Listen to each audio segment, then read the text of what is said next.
If your AI agents are running codes, you have a security nightmare. But here's the solution. Google just open sourced Agent Sandbox will let you launch thousands of pods in your Kubernetes cluster so you can run your untrusted agents codes there and you can immediately kill them or relaunch those pods even within just sub-seconds. In this video, we're gonna talk about what is this Agent Sandbox precisely and how you can start using it, which has significant values for your agentic applications. Let's check it out. There are a whole different type of agent use cases that you can have to run codes. For example, if you have use cases that you need to do some analysis or plot something, make some visualization, do some advanced sophisticated, again, data engineering workload that your LLMs are running codes, then certainly you need an environment to run the codes that your AI agents or LLM are generating them. And having a safe environment to run those codes and make sure they're scalable and they're ready for the next request, so there's a separate isolated server that can run the codes again, is not easy. Even if you're familiar with Kubernetes, without having such a feature that I'm going to talk about, it's really challenging to manage that environment. So what Sandbox or Agent Sandbox does is that it provides you a very secure and isolated execution layer to safely deploy autonomous AI agent on Kubernetes that generate and run untrusted codes. When we talk about isolation here, which is really the key word, we are talking about both kernel level isolation and also network layer isolation. So if you have an agentic use case that agents run codes and you have thousands of requests coming in from your end users and you want to make sure you can run codes for all of them, but without the codes running onto each other or make some security leakage or breach, this is the solution, because now you can have all these sandboxes, which are technically pods and containers, getting launched in sub-seconds, run your LLM codes and got killed again or relaunch them within, again, just sub-seconds. If you're already using Kubernetes and you're familiar with that, then great. You already know immediately how to use it. I'm going to tell you actually how you can install it. So Agent Sandbox is specifically designed for interoperability by defining a standardized Kubernetes API. So it's not really a big deal. It's not something you're unfamiliar with. You can literally just have it as an extension added to your Kubernetes cluster. And good news, it has also Python SDK. So for our ML engineer folks that they don't want to deal with Kubernetes, I'm going to also show you how in Python code you can have these sandboxes getting created and run the codes that LLM generate there. And we talked about isolation, so let's dig into that too more to see what's the benefit of this isolation and how we can really, or how Sandbox is really achieving that when we have this extension added to our cluster. Technically, this is what happened when we have Sandbox enabled. So on the left side, if you follow my pointer, you technically have your agent framework that you have developed a multi-agent system, and one of the agents is supposed to run codes. Well, first of all, develop a code and then run a code based on what your user or customer has asked. So as soon as you get that from the orchestrator, agent orchestrator will identify that, okay, in order to answer MG's question, I need to run a code. Then that sort of go all the way to the executor, which is a API or SDK. I'm going to talk about that. And then this will go through your Kubernetes API. And because this Agent Sandbox, which I'm going to show you how you can install it as an extension added to Kubernetes API, these two can talk to each other. So Agent Sandbox controller will get triggered that, okay, I need to launch a sandbox in just sub-seconds, which is an isolated pod or container that execute the developed codes by the LLM in an isolated environment, which is technically here. This is the place that we can have the task executed. And because LLMs, they generate the code and run the code, we usually want to have an environment that just run the code and just kill it and push it aside. It's a thermal sort of environment that we want to have it to be stateless. So Sandbox is ideal for that, because you execute, you kill the sandbox, it's gone. But if you want to have it stateful, you have that option as well. So what happens is that there is also a storage option that you can save the snapshot of that pod, and it's going to be stored in a storage, so you can load sort of what was the state of the pod just killed to recreate that again. If you want to, you have the option. But in general, based on what I have seen also in most of the use cases, you want to have an ephemeral storage and ephemeral server, a quick container that you can just run whatever LLM code has generated, kill it, and make sure the space is ready for upcoming requests. And even if you have requests in parallel, you want to make sure you have these multiple in parallel isolated servers or containers that can run and launch the LLM code and just got killed again, which is ideal again because that's how Sandbox is doing that isolation for you. In order to understand how we are relaunching these pods again, this is actually the pod snapshot I told you about. By the way, this is what I just mentioned about Agent Sandbox is also open source, so you can run in your own Kubernetes. But if you are Google Kubernetes user as well, which is GKE or Google Kubernetes Engine, and you're a GCP user, Google Cloud Platform, Sandbox is already enabled within GKE cluster as well. So you can literally see that there is a storage that can be Google Cloud Storage bucket that is stored the context of what was the pod, what was the states of the memory, for example, that just launched and ran that LLM code. So you can restore it, and this pod snapshot agent will restore those back to create these pods again within just, again, sub-seconds, which is pretty fast. And we need this because we need to immediately run the code and respond to the agent who requested that code.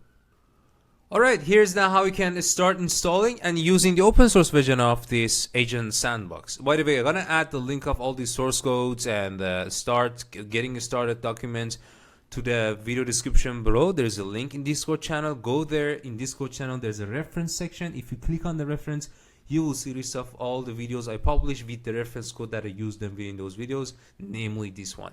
So here, basically what it says is that this agentic sandbox is just a CRD. What is CRD?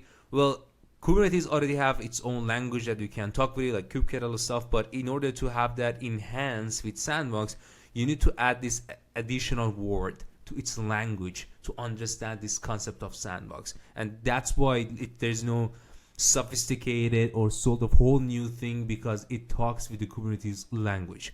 So at the core, this is the Sandbox that we install, and the key features which we already talked about is stable identity. That means each sandbox has a stable host name and network identity.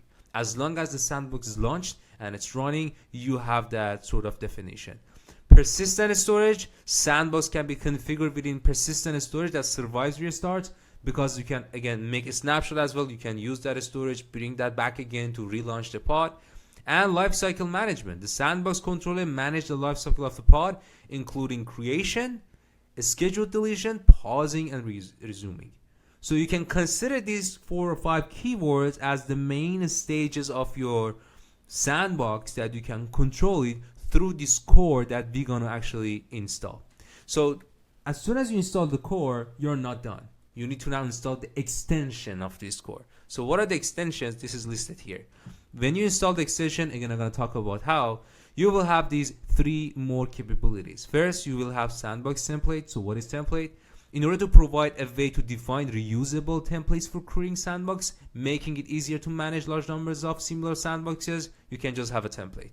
So as soon as the template is set, you can just take it, which is going to be faster to create another sandbox for running another code for another AI agent request. The second capability of this extension is sandbox claim, that allow users to create sandboxes from a template, abstracting away the details of underlying sandbox configuration. So I don't want to deal with setting up networking, storage, memory, because I'm claiming that from that template.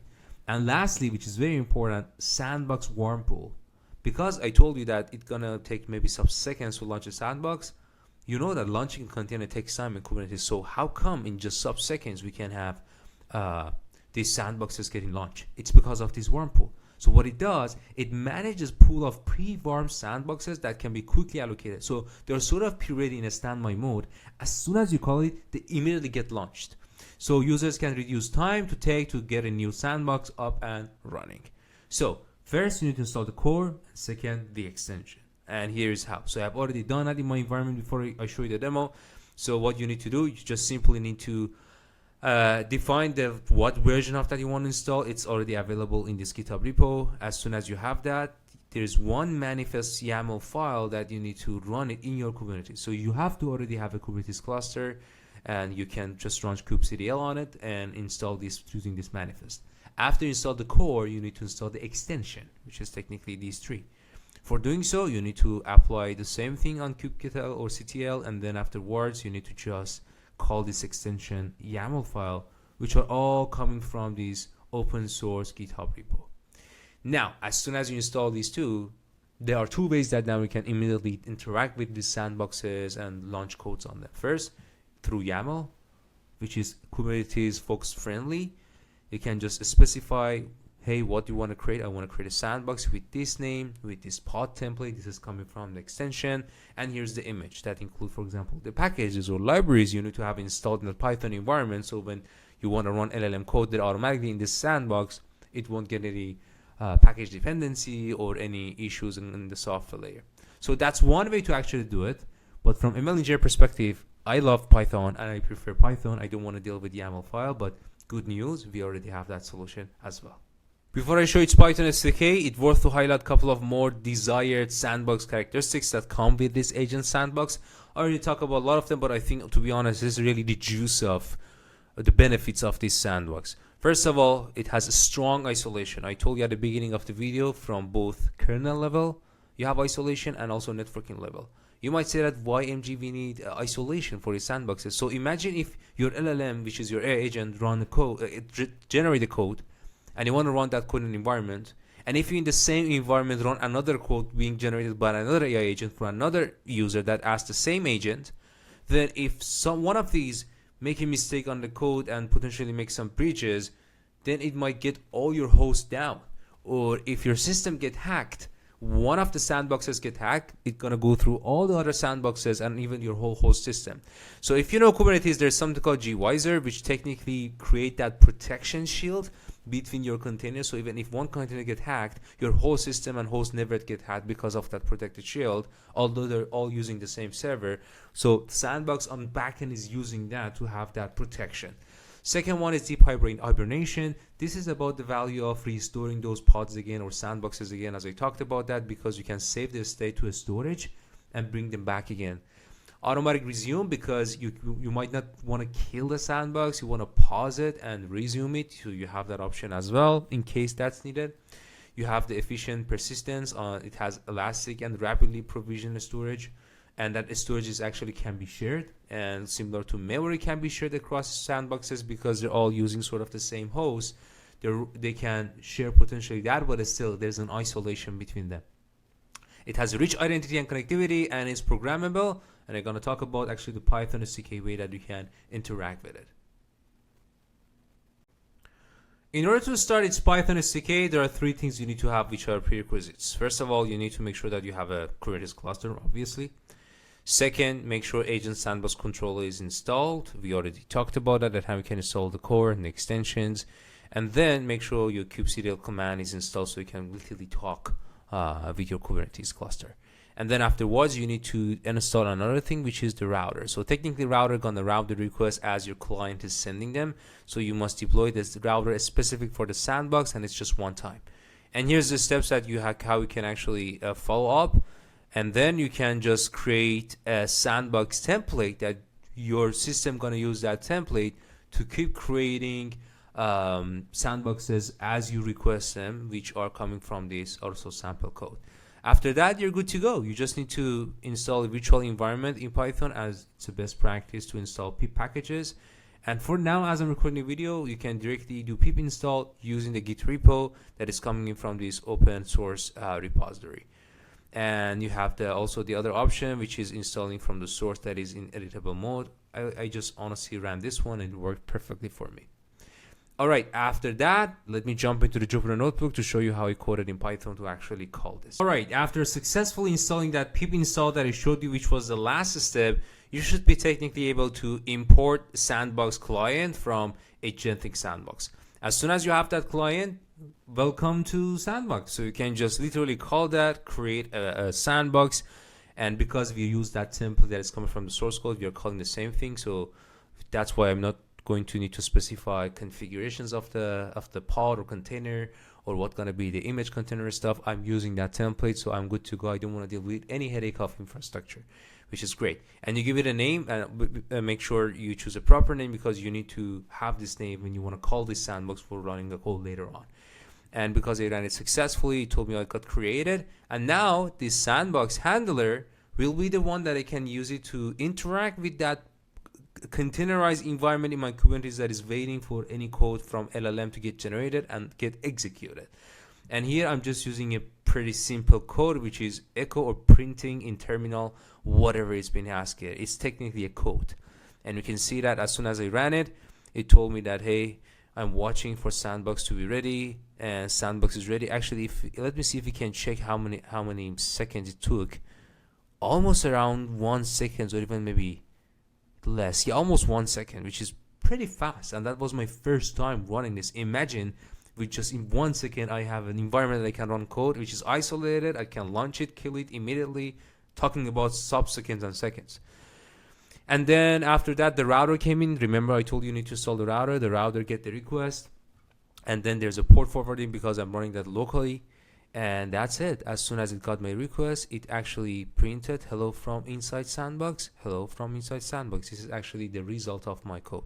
So technically, when you have your AI agent, it displays gonna be the code that the AI agent created. So you pass the code that agent created to here, you get the results back in response, and which is here, and you push this response back to the agent, so agent know what to send back to the user because it got the answer from running that code. And again, you can just here I'm just obviously really testing by myself different type of commands. For example, here I'm using the same template again, but this time I want to actually print the OS version of the Sandbox that is running. I wanted to list files within that current directory of that Sandbox. Just want to see if I can really interact with that operating system and it works or not. And it perfectly did. You can see that the same thing, the Sandbox got ready, it printed my operating system, which is technically my laptop right now, my host, and then listing the files that I had in the local directory of that pod. And this is just, again, some more custom configurations we can do on the top. For example, you can change the server port if you want to, but for me the default was enough because I really just wanted to test how can I use Agent Sandbox beyond just YAML file and Kubernetes within even Python SDK in open source manner. So I created a very kind minimal Kubernetes cluster within my laptop, so I was able to test that successfully. Alright, that was all about Agent Sandbox. I hope you enjoyed this video. If yes, please consider like and share your comments and subscribe so you won't miss the next video. Thank you so much.